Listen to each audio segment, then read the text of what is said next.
민정수석실 신설과 민정수석 비서관 임명과 관련해서 여야의 입장차를 앞서 전해드렸는데요. 오늘의 정치원 이슈도 이 문제부터 풀어보려고 합니다. 박형수 국민의힘 의원, 김만규 더불어민주당 의원과 함께 짚어보겠습니다. 어서 오십시오. 네, 안녕하세요. 안녕하세요. 네, 민정수석실 말 그대로 이제 민심을 청취하는 기능도 있습니다만 사정 권한도 갖고 있습니다. 그래서 윤 대통령이 공약으로 이제 폐지를 하겠다고 했고 2년 뒤인 오늘 민정수석실이 부활됐습니다.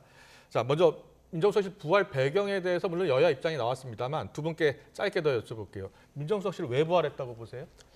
뭐 대통령께서도 말씀하셨습니다마는 그동안 민정수석실을 두지 않다 보니까 민심을 청취하는 기능 이 부분이 많이 약화됐다라는 측면이 하나 있고요. 또 한 가지는 그 인사 검증과 관련된 문제가 있습니다.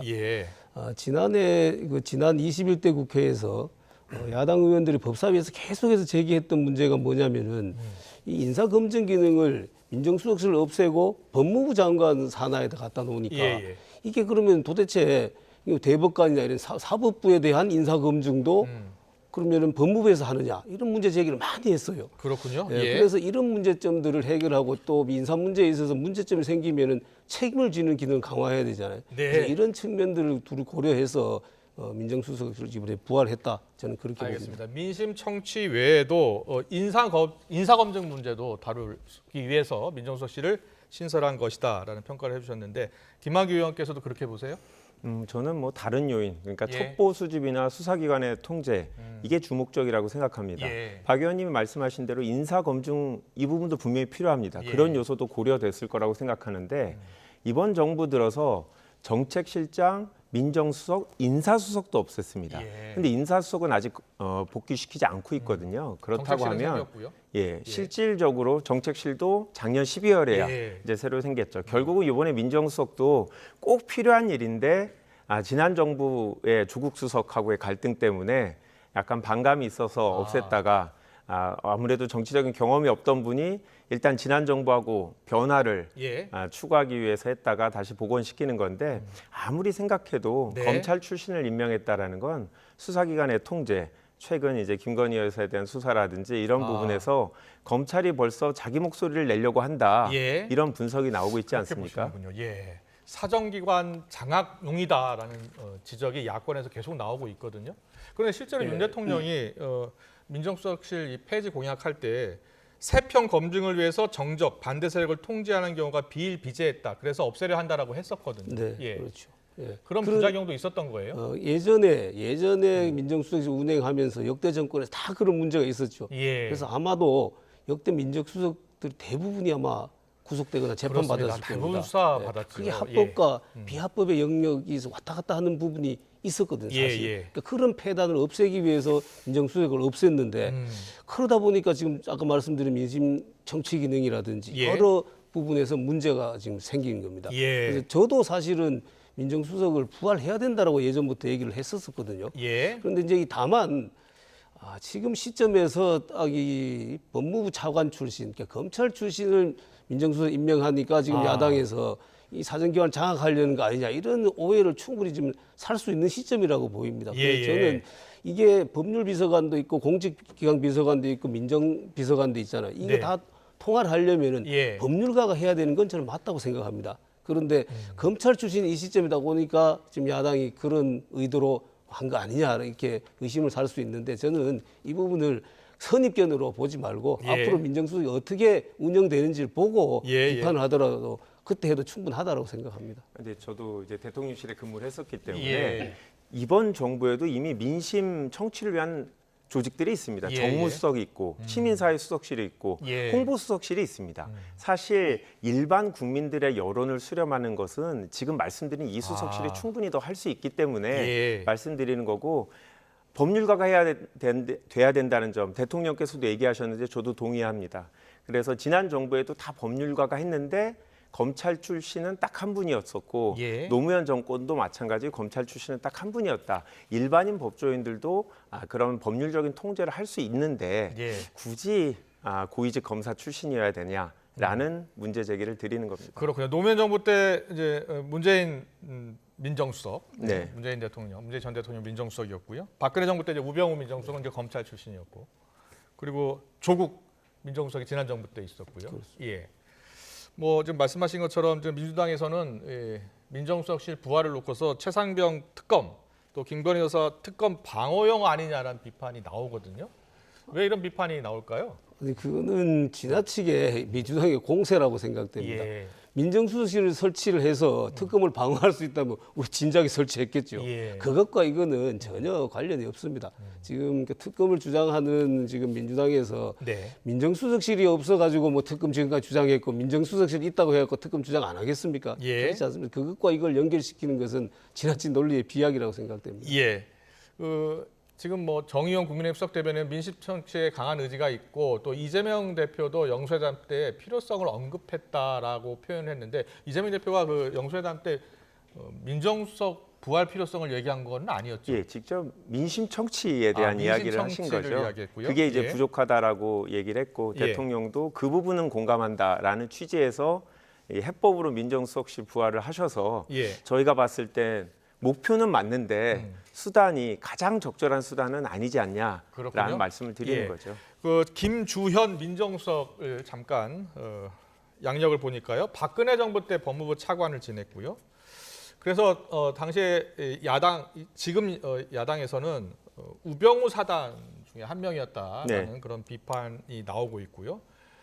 또 하나 지적이 되는 게 이제 과연 김주현 민정수석이 여러 기능 중에 지금 반부패 기능은 없는 것 같아요. 지금 민정수석실에 공직기강 비서관, 법무비서관, 민정비서관 이 세 비서관을 두고서 이제 민정수석 일을 하는 거 아니겠습니까? 네. 가장 우려되는 대목은 어디예요? 검찰 출신이기 때문에 예. 구체적인 사건에 대해서 검찰과 얘기할 우려가 있다. 이 부분이죠. 기존의 민정수석이 가장 불만을 들었던 게 그런 겁니다.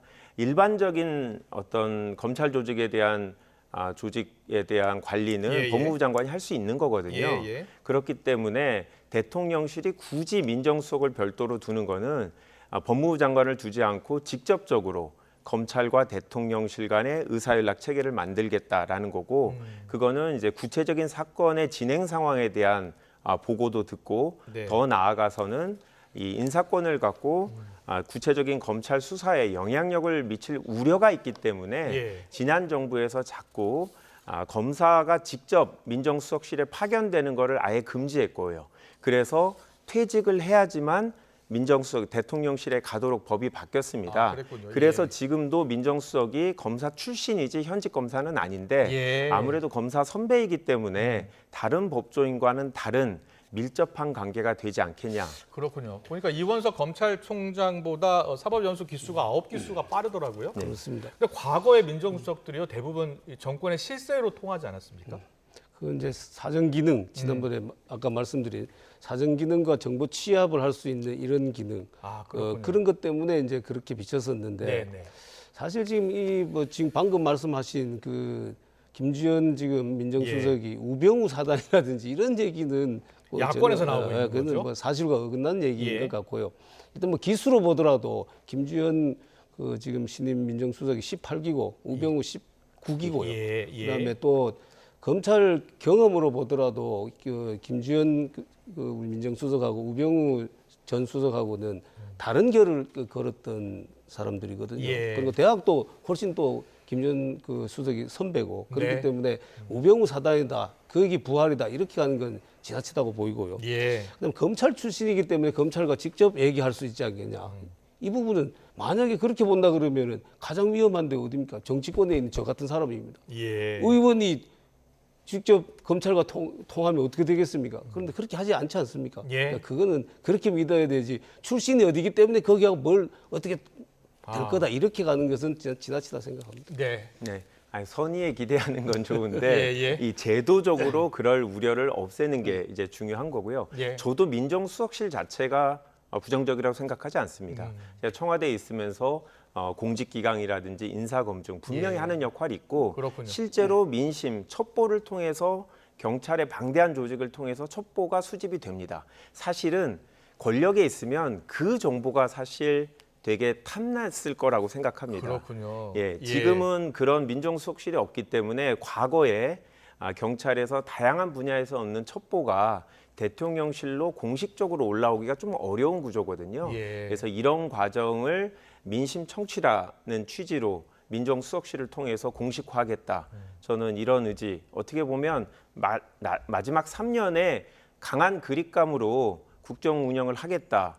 선거 결과에도 불구하고 대통령께서 이 자리 자기가 본인이 생각하는 바대로 이끌어 가겠다. 저는 이런 의지의 표현이라고 생각합니다. 네, 알겠습니다. 그건 좀 지나치다고 생각됩니다. 예. 지금 예. 이 민심의 결과를 겸허하게 받아들여서 뭐 국민들께서 미흡하다고 생각하시지만 지난번 또 대국민 담화도 했고 예. 또 이번 또 기자회견도 한다는 거 아니겠습니까? 예, 예. 이런 부분은 변화하겠다는 뜻이지 알겠습니다. 총선 민심을 거스르겠다 이런 뜻은 아니잖아요. 정치적 사안에 대해서는 뭐 여야 입장차가 계속 있어 왔으니까요. 네, 과연 이 민정수석실을 어떻게 운영할지는 좀 더 지켜봐야 될 것 같습니다. 윤석열 대통령 모레 2주년 기자회견을 앞두고 있습니다. 이재명 대표와의 영수회담에 이어서 소통 행보 계속 이어가는 차원이라고 볼 수 있는데요. 야권의 협치의 손을 내밀지 또 국민 눈높이에 맞는 답을 내놓을지도 주목이 됩니다. 영상으로 먼저 만나보고 오겠습니다.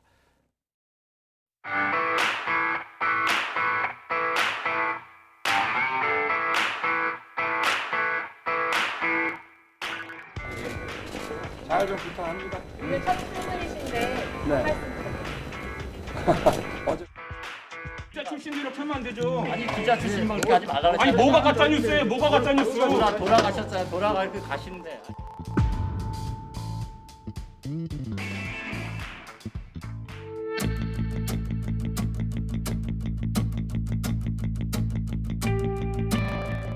또 내각, 당, 또 야당, 또 우리 언론과 시민사회 이런 모든 부분에 원만한 소통을 하면서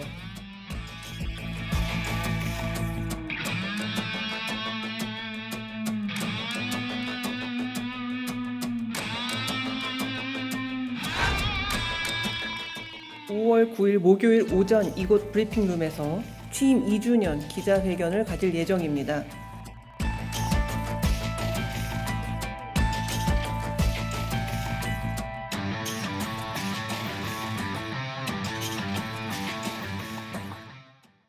네, 모레 오전 10시에 기자회견을 할 예정인데요. 기자들의 질문, 어떤 질문도 다 받고 답할 것이다라고 이야기했습니다. 김학의 의원께서는 어떤 질문이 가장 먼저 나올 것 같습니까? 아무래도 최상병 특검법에 대해서 거부권을 행사할 것이냐 예. 이거에 대한 질문이 먼저 나올 것 같고요. 어떻게 답할 것 같습니까? 이미 언론을 통해서 예상 질문과 답변이 나왔더라고요. 예. 대통령께서 거부권을 행사할 수밖에 없는 상세한 배경을 설명하겠다. 이런 보도가 나와서 예. 국민들이 기대하는 거하고는 좀 다른 것 같다. 진전된 답변이라는 게 대통령의 행보에 대한 구체적인 이유를 설명하는 게 진전된 게 아니고 예. 국민들이 원하는 바에 조금 더 다가가는 게 저는 진전이라고 생각하거든요. 그런 면에서 예. 대통령께서 생각하시는 진전, 국민들과의 소통, 이게 포인트가 좀 잘못 맞춰진 게 아닌가. 대통령께서 기자회견을 연다는 것 자체는 긍정적으로 봐야 됩니다. 예. 하지만 과연 득보다 실이 많지 않을까. 저희는 그런 우려를 하고 있습니다. 그 조건부 수용 가능성 이런 이야기도 나오는데 어떻게 전망하세요? 전혀 그거는 저희가 수용할 수 없는 내용입니다. 그렇습니까? 왜냐하면 예. 일단 공수처에서 수사를 하다가 네. 나중에 부족한 게 있으면 그때 특검을 받겠다라는 건 이번에는 안 받겠다라는 얘기거든요. 예. 법안 자체에 조건부 수용이라는 건 없습니다. 그러니까 이번에는 거부하고 예. 나중에 필요하면 다시 추진해달라 이런 얘기인데 저희에서는 전혀 고려하기 어렵다라고 그렇군요. 의견이 모아지고 예. 있습니다. 박형수 의원께 여쭤볼게요. 제 첫 질문이 뭐가 나올 것 같아요? 지금 말씀하신 최상병 대로 특검 당연히 법안 거부권 행사할 것인지 여부? 최상병 예. 특검에 대한 얘기가 나오겠죠. 네, 그럼 어떻게 답할 것 같습니까? 저는 조금 기조가 달라지지 않을까 생각합니다. 기조가 달라질 수 있다. 물론 그 거부권 행사할 수밖에 없는 배경 설명을 하실 겁니다. 예. 그런데 그걸 지금 상세하게 설명을 할 거라고 예측을 하시는데 예. 저는 제 기대이긴 하지만은 상세한 설명보다는 좀 크게 설명을 하셨으면 좋겠어요. 이러한 부분이 독소 조항이 있는데 예. 이 부분들을 여야가 좀 협의를 해서 해소했으면 좋겠다. 그럼 내가 전향적으로 충분히 검토할 수도 있고 예. 이런 좀 큰 틀에서의 이걸 좀 던져주시고 나머지 세세한 부분들은 여야가 좀 협의를 하도록 그러니까 이런 방향으로 좀 기자회견 답변이 됐으면은 예. 오히려 저는 상세하게 설명을 해서 국민들 설득하는 것보다는 오히려 그 부분이 더 설득력이 높을 것이다. 저는 그렇게 생각합니다. 야당에서는 공수처 수사가 먼저라는 입장 하나하고 또 특검 추천을 야당 위주로 되는 것에 대한 문제점도 지적을 하던데요. 그렇습니다. 예. 뭐 대표적으로 지금 독소 조항이라고 주장하는 부분이 예. 그 부분이지 않습니까? 지금 야당이 특검 2명을 예. 추천을 해서 그걸 대통령이 그 중에 1명을 임명하도록 하는 거. 네. 그러면은 사실상 누가 임명권을 행사하는 거냐? 임명권자는 분명히 현재는 대통령으로 법에 돼 있는데 예. 민주당이 행사하는 거 아니냐라는 거죠. 그리고 김만교 이 부분은 예. 굉장히 중립성이 크게 요구되는 부분인데 완전 중립성을 깨뜨리면서 지금 특검을 임명하는 거니까 가장 큰 독소 조항이라는 거죠. 김만교 의원께 물어볼게요. 민주당 입장에서는 그럴 수밖에 없는 이유가 있다면서요. 아니 지금 여당이 예. 본인들이 원하는 후보자가 예. 임명되지 않으면 실제로 다 독소 조항이다 예. 이렇게 보고 있거든요. 예를 들어서 한 분씩 추천을 하면 네. 그러면 저희가 볼 때는 무조건 여당이 추천한 분이 되지 않겠습니까? 예, 예. 그러니까 이런 거를 검증하기 위해서 막기 위해서 여당 야당이 아니라 완전히 외부로 넘긴다든지 예. 법조계 뭐 법학교수협의회라든지 예. 뭐 변호사협회 이런 데들이 있는데 문제는 작년 10월에 패스트트랙으로 지정되고 나서 여야 간의 독소 조항에 대해서 구체적으로 협의를 못했다는 게 문제입니다. 그렇군요. 지난 예. 6개월 동안 안 했는데 이제 와서 하겠다라는 게 과연 기대하기 어렵지 않나라고 생각합니다. 네. 저는 지금이라도 그걸 해야 된다고 생각합니다. 그런 걸 하지 않으면은 정치가 존재할 이유가 없는 겁니다. 예. 그런 부분을 서로 타협하고 조금씩 양보하고 해서 풀어내는 거, 그게 정치가 하는 거거든요. 예. 이태원 특검법도 그렇게 했지 않습니까? 지금 김한규 의원 말씀하셨다시피 정말 여야 한 명씩 하는 것이 도저히 동의하지 못하겠다 그러면은 민주당 당 부분을 빼버리고 변협에 추천하다든지 좀 제3의 기관에 추천위원회를 만들든지 해서 거기서 추천하는 2명 중에서 대통령 임명하도록 하는 이런 방안도 충분히 있거든요. 근데 그거를 민주당이 그 4명 중에서 2명을 해서 그 중에 1명을 임명해라. 이렇게 하는 거는 사실상 민주당이 임명한 거랑 마찬가지이기 때문에 그걸 받아들일 수 없다는 거죠. 이런 걸 풀어내야 되는 겁니다. 그러니까 이게 대통령이 거부권을 행사할 때 돼서 이런 구체적인 얘기들을 하시니까 예. 이제 여야 원내 지도부 간에 충분한 협의할 시간이 충분히 있었는데 과연 지금 시점에 그러면 거부권을 행사하고 나서 어떻게 할 수 있냐는 거죠. 5월 29일 날 이 임기가 마지막으로 종료되는데 그렇게 된다는 건 이런 협의가 지금 통과될 수 있는 기회 자체가 없는 거죠. 법안이 이미 통과되지 않았습니까? 예. 그런 아쉬움을 말씀드리는 거고 만약에 여당이 정말 저희가 합리적으로 동의할 수 있는 법안을 낸다면 대통령이 거부권 행사하지 않고 바로 수정하기로 여야 간에 합의할 수 있다고 생각하고 예, 그거는 여당의 원내대표가 이번에 새로 선출되면 예. 양 지도부 간에 한번 논의해 볼 수 있지 않나 아니, 이 생각합니다. 부분은 간단합니다. 그렇게 복잡할 거 없습니다. 예. 대통령 거부권을 행사하면은 국회로 다시 돌아오잖아요. 예. 그때 이 부분 협의하면은 바로 통과시킬 수 있어요. 예. 그런 방법이 있죠. 예, 알겠습니다. 두 번째 질문으로는 김건희 여사 관련 특검을 비롯해서 검찰 수사 등 여러 가지 질문이 나올 수 있다라고 관측이 되고 있어요. 김건희 여사 관련 질문은 어떻게 나올 것 같습니까? 그리고 어떤 답변이 나올 것 같나요? 그러니까 대통령께서 총선 전에 기자회견을 통해서 네. 올 초에 이 부분에 대해서 사과하시지는 않았거든요. 예.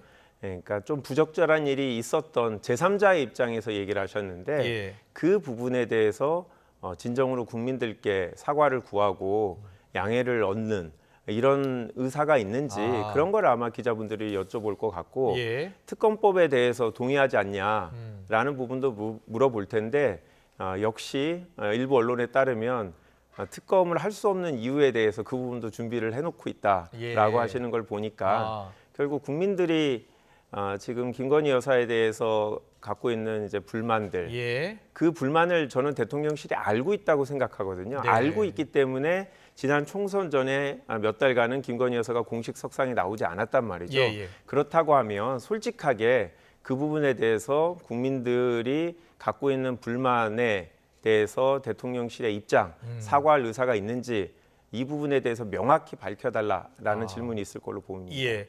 어떤 답변이 나와야 된다고 보시는 거예요? 그러면? 저는 기본적으로 예. 다른 세부적인 사항보다 대통령실의 태도 변화가 중요하거든요. 예. 저희가 국정기조 변화라고 이제 요구를 예, 하고 있는데 예. 그거는 어떻게 보면 구체적인 현안에 대해서 대통령이 야당의 요구를 받아들여 달라 이런 얘기인데 사실 국민들은 그거보다는 그냥 대통령이 사과 한마디 하는 지금 현재 국민들은 어려운데 네. 내가 그동안 당신들의 마음을 제대로 헤아리지 못했고 당신들이 원하는 바를 반영하지 못했다. 이런 뭔가 사과가 있으면 국민들의 마음이 눈 녹듯이 녹지 않을까. 알겠습니다. 윤석열 대통령이 명품백 의혹과 관련해서 지난 2월 KBS 대담 때는 이렇게 얘기했습니다. 대통령이나 대통령 부인이 어느 누구한테 박절하게 대하기는 참 어렵다. 아쉬운 점은 있다. 이렇게 표현했는데 좀 더 진전된 표현, 뭐 야당에서는 사과가 필요하다라는 입장인데요. 저는 명품백 부분에 있어서는 사실 그 과정을 보면은 어떤 치밀한 공작에 의한 걸로 보이거든요. 이 부분은 굉장히 대통령 입장으로서 좀 억울한 면이 있을 거예요. 그렇지만 저는 그 억울한 점이 이러한 점이 있지만은 이러이러한 점에서 국민 눈높이에 미치지 못했다라면은 좀 우리가 부족했다. 이렇게 충분히 얘기할 수. 지금 방금 말씀하신 태도 부분에서 사실관계는 국민들 이제 대부분 다 아신다고 생각합니다.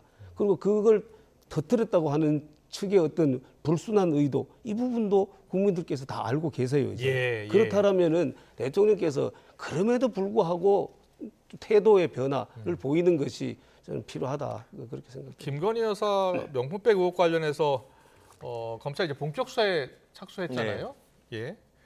이원석 검찰총장이 이제 전담 수사팀 구성 또 신속 수사를 지시한 거예요. 그 배경을 놓고 여당에서 야당에서 다르더라고요. 야당에서는 어떻게 보고 있는 거예요?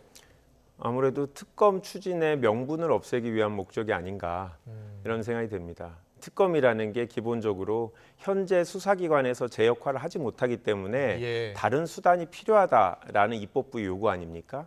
그러니까 검찰에서 김건희 여사에 대해서 수사를 철저히 하고 그럼에도 불구하고 무혐의다. 현행법상 처벌할 수 없다. 이런 얘기를 한다면 아무래도 특검의 추진 동력이 떨어지지 않을까. 저는 이런 기대에 의한 수사라고 생각합니다. 그러지 않고서야 한참 전에 할 수 있었던 거 아닙니까?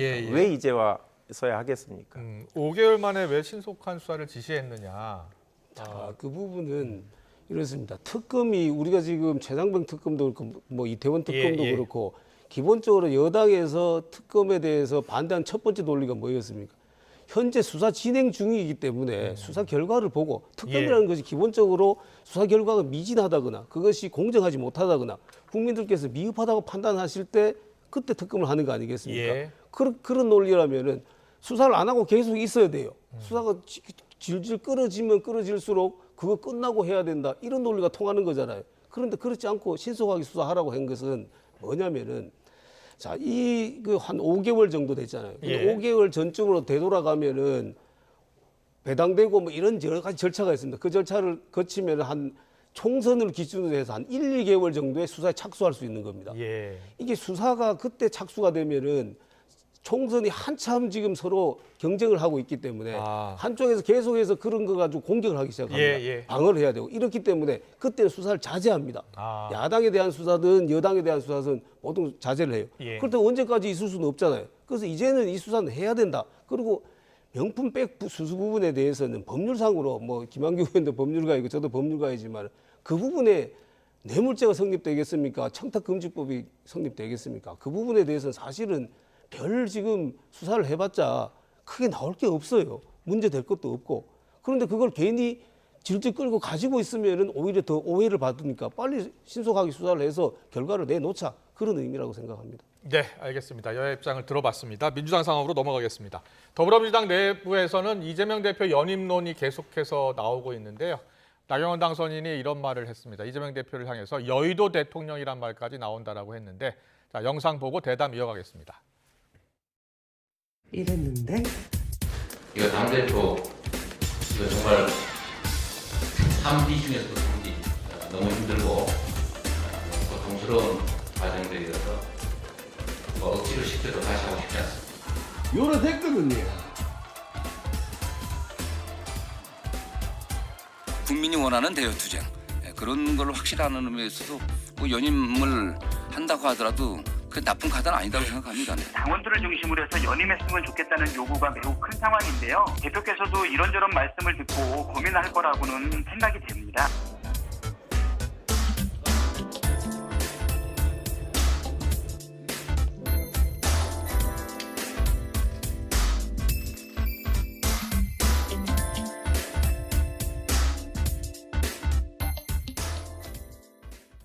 네, 민주당 내부 상황이니까 김학의 의원께 여쭤볼게요. 이재명 대표 연임론이 당내에 크게 퍼져 있는 건 맞죠? 맞습니다. 예. 그렇다면 이것도 원내대표처럼 박찬대 원내대표처럼 추대 형식이 될 가능성이 높은 겁니까? 아직까지 나오시겠다고 한 분이 없는 것 같습니다. 예. 우원식 의원 같은 경우는 국회의장 쪽으로 그렇습니다. 방향을 선회하신 예. 것 같고 달리 지금 뭐 당대표의 출마 의지를 표현한 분이 없고 8월이기 때문에 아직 좀 시간이 있는 상황이죠. 예. 그렇긴 한데 꼭 당원들만이 아니라 의원들도 뭐 친명 여부하고 관계없이 그냥 전반적으로 뭐 다른 분이 더 나와야 이제 경쟁이 될 텐데 예. 일단 누가 맡고 있는 분위기는 아닌데 예. 본인이 이길 수 있다고 생각하는 분이 지금 아무도 없는 것 같고 아, 그래요? 또 당을 위해서도 당대표가 연임을 하는 게 괜찮은 옵션이다라는 생각이 좀 일반적입니다. 예. 왜냐하면 일단 민주당은 기본적으로 분열을 되게 싫어하는 조직이고요. 네. 그런 면에서 당대표가 계속 연임을 하는 게 그런 당내 갈등, 당내 불화를 없애지 않을까라는 좀 생각이 있고 또 한 가지는 과연 이재명 대표가 지난 2년 동안 당대표를 하면서 어떤 성과를 냈느냐. 아까 방송에도 나왔지만 너무 어려운 직업이다라고 얘기하셨죠. 예. 본인이 이제 21대 국회의원들보다 늦게 국회에 들어오셨고 저랑 같이 이제 보궐로 들어오셨고 예. 그러다 보니까 아무래도 지도력을 행사하는데 어렵고 또 본인이 수사를 많이 받고 하다 보니까 실질적으로 성과를 내기에 집중하기 좀 어려웠거든요. 근데 이제 이런 상황으로 2027년 대선을 치르게 되면 이재명 대표 본인만이 아니라 당에도 별로 좋지 않을 수 있다. 그러니까 당대표를 오롯이 다시 한번 해서 성과를 내서 국민들한테 제대로 평가를 받아서 그 성과가 좋으면 대선에서 좋은 기회를 한번 가질 수 있고 그렇지 않으면 아무래도 뭐 지금의 지지율이 그대로 유지된다고 하면 끝까지 선거는 모를 수 있기 때문에 대표를 위해서만이 아니라 당을 위해서도 한번 제대로 일할 수 있는 기회. 지금은 2년 전과 달리 본인이 공천에 관여한 국회의원들과고 하기 때문에 이 어려움이 있다라고 말할 수 있는 핑계를 댈 수 있는 상황은 아니다. 예. 뭐 그렇게 보고 있습니다. 민주당에서 당대표 연임이 보니까 새정치국민회의 총재 직기는 김대중 전 대통령 이후 처음이 될 네. 것이다라고 하더라고요. 네, 맞습니다. 예. 이례적인 일이죠. 사실은 당에서는 새로운 정치인들을 계속 육성하고 발굴하고 차세대를 키워내는 게 맞다라고 생각합니다. 네. 그런데 뭐 선배들이 아무도 도전을 안 하니 이걸 예. 강제로 끌어올 수도 없고 그렇군요. 그런 상황입니다. 예. 박형수 의원은 어떻게 보고 계세요? 예. 민주당은 네, 뭐 남의 당 당대표 얘기 연임론이 계속 하기가 나옵니다. 그렇습니다만은 참 옆에서 좀 보고 있자니 조금 예. 우리 정치가 이렇게 가는 것이 과연 발전하는 것인지 뒤로 후퇴하는 것인지 좀 많은 걱정이 됩니다. 아까 다른 분이 아무도 안 나오신다고 얘기를 하시던데 이재명 대표부터 본인이 안 나온다고 한번 얘기해 보십시오. 많은 사람들이 나오려고 할 겁니다. 저는 이 지금 사태가 예. 이 민주당은 이재명 대표 사당화가 완성됐다라고 저는 생각이 됩니다. 예. 본인 스스로가 지금 연임하면 어떤지 주변에 묻는다면서요. 예. 세상에 그 어려운 말 꺼내기 어려운 걸 스스럼 없이 꺼낼 수 있다는 거는 내가 이 말을 하더라도 누구도 이의를 제기하지 않을 거야. 비판하는 사람 아무도 없을 거야. 실제로 아무도 없잖아요.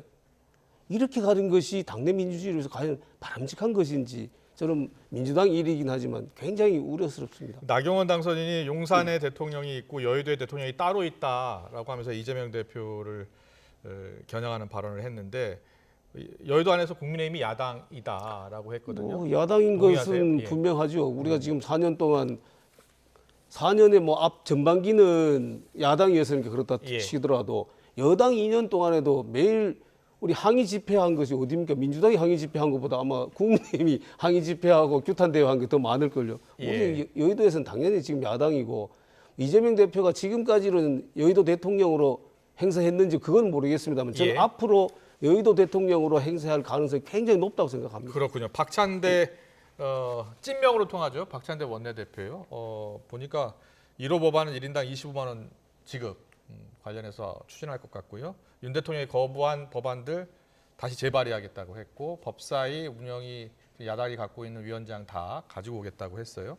그런데 또 최근에 민주당에서 이화영 전 부지사 사건, 조국 사건 관련 수사도 특검을 할지도 모른다는 이야기 나오는데 맞습니까? 뭐 공식적으로 지도부에 보고된 얘기는 아니고요. 아, 예. 추진단 내부에서 나온 얘기가 언론에 이제 공개된 것 같은데 뭐 그러기 위해서는 일단 국민 공감을 얻어야 되는 게 예. 우선이겠죠. 저희가 지금 차상병 특검이라든지 이런 것들을 추진할 수 있는 건 여론이 기본적으로 60% 이상 지지를 하고 있기 때문입니다. 예. 지금 말씀하시는 특검에 대해서는 사실 저도 구체적으로 어떤 논의가 이루어지고 있는지 아직 모르는 상황이라 네. 그건 좀 지켜봐야 될 시점이라고 봅니다. 그렇군요. 혹시 박형수 의원은 그 관련 특검 이야기 들으신 적 있습니까? 뭐 언론 저도 보도 쪽에서 좀 언론을 통해서 알려졌는데. 들었습니다만은 만약에 민주당이 진짜 그렇게까지 간다 그러면은 정말 큰 역풍을 받을 거라고 생각합니다. 예. 이건 다른 걸 떠나서요. 우리가 정치를 하는 이유가 뭡니까? 삼권이 분립이 되고 각각 상호 견제하고 네. 이런 걸 위해서 지금까지 정치를 하고 사회를 발전시켜 오는 거잖아요. 예. 그런데 지금까지 검찰의 중립, 재판의 독립 이런 것들을 우리가 수십 년 동안 차곡차곡 쌓아왔습니다. 그런데 이게 정당에 의해서 저도 그 정당 중에 하나에 속해 있습니다만 진영에 의해서 우리가 그동안 쌓아왔던 걸 다 무너뜨리는 겁니다. 예. 서로가 서로를 막 무너뜨리고 있어요. 이렇게 가면 대한민국의 시스템은 정말로 후진국으로 떨어진다. 특검을 하더라도 아까 말씀하신 국민들께서 동의하시는 부분에 특검을 해야죠. 예. 네. 아니, 그런데 근데 그 지금, 부분만은 네. 예, 말씀하세요. 지금 말씀하신 말씀드리면- 이화영이나 이런 특검들은 그게 특검으로서 말이 되는 소리입니까? 아니, 말이 안 된다고 단정할 수 없는 게 수사 과정에서 뭔가 부적절한 일이 있었다라는 의혹이 있는 거죠. 그런데 검찰 내부의 문제를 이런 부분을 검찰에서 설사 일이 있었다라고 하더라도 공식적으로 감찰에서 우리가 이런 문제가 있었다 이렇게 얘기한 적이 없지 않습니까? 이제까지는 검사 내부의 개인 비리나 문제된 적이 있었지 수사 과정에서 이런 문제가 공정하게 수사될 거라는 기대를 못하고 있는 국민들이 많다는 게 문제인 거죠. 저는 행정부의 견제가 야당의 역할이기 때문에 이게 지금 뭐 기소된 결론을 바꾸라는 게 아니라 수사 과정이 국민들이 볼 때 최소한 공정하다는 확신이 있어야 이화영 부지사가 유죄를 받더라도 저희 당도 수긍할 수 있지 않겠냐 이런 차원에서 나온 제안이다라고 그 부분 딱 한 말씀드립니다. 말씀만 예. 드릴게요. 지금까지 지금 이화영 전 부지사 측에서 주장한 여러 지금 팩트들이 있습니다. 그 팩트가 맞는지 또 검찰에서 그게 아니고 사실은 이렇게 유리창이었다고 쭉 얘기를 했어요. 그걸 보신 국민들께서 어느 쪽 말이 맞는다고 생각하는지 이걸 민주당이 정확하게 판단하고 뭘 조치를 민주당이 해야 뭐 될 거라고 공식 입장은 아니니까요. 네. 예, 내부에서 나온다는 이야기를 좀 잠깐 해봤습니다. 오늘 정치권 이슈는 여기까지 듣겠습니다. 지금까지 박형수 국민의힘 의원, 김한규 더불어민주당 의원과 함께했습니다. 잘 들었습니다. 고맙습니다. 감사합니다.